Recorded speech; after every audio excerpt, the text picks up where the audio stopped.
Emmanuel Macron's once commanding presidency now teeters on the edge. A new Le Figaro poll by the Verian group delivers a political earthquake.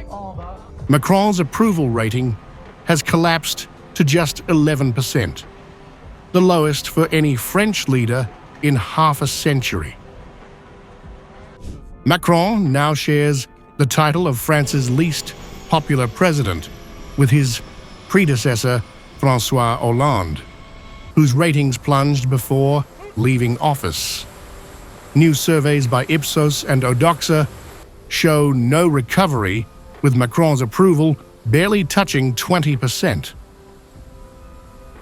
A former presidential advisor told Politico Macron is hooked on polls, but blind to the anger his own reforms have unleashed.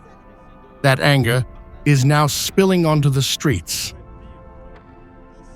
In Parliament, opposition leader Marine Le Pen intensified the pressure, branding Macron's financial policies as disastrous and accusing his administration of driving France toward record debt and dependence on foreign lenders. Le Pen warned that Macron's fiscal strategy surrenders economic control to Brussels and global institutions, pledging that her movement would restore sovereignty and stabilize the economy.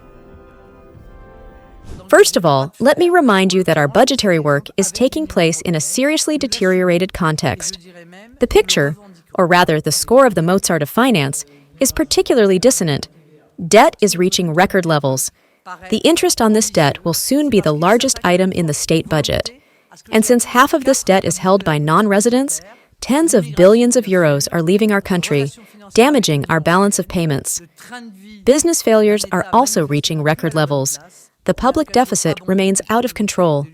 In short, after 8 years of Macronism, the budget crisis is a very sad reality.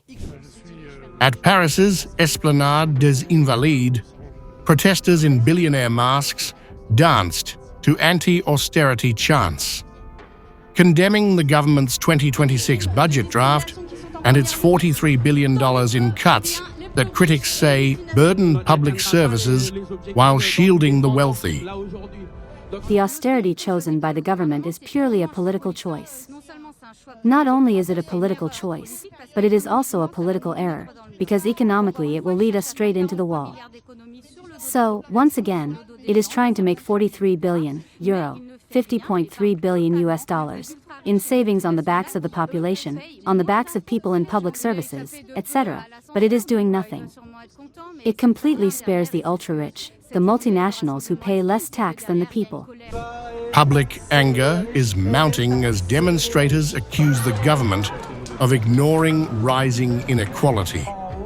Civil society groups warn that the austerity plan could deepen France's economic divide and erode trust in institutions. Narrowly escaped censorship, so he must surely be happy. But he knows very well, behind it, and this is what this day of gathering expresses, that behind it, there is a crazy social anger.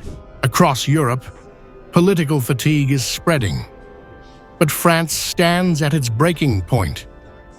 From the streets of Paris to the halls of power, Macron's image of authority has fractured, leaving his presidency hanging by a thread.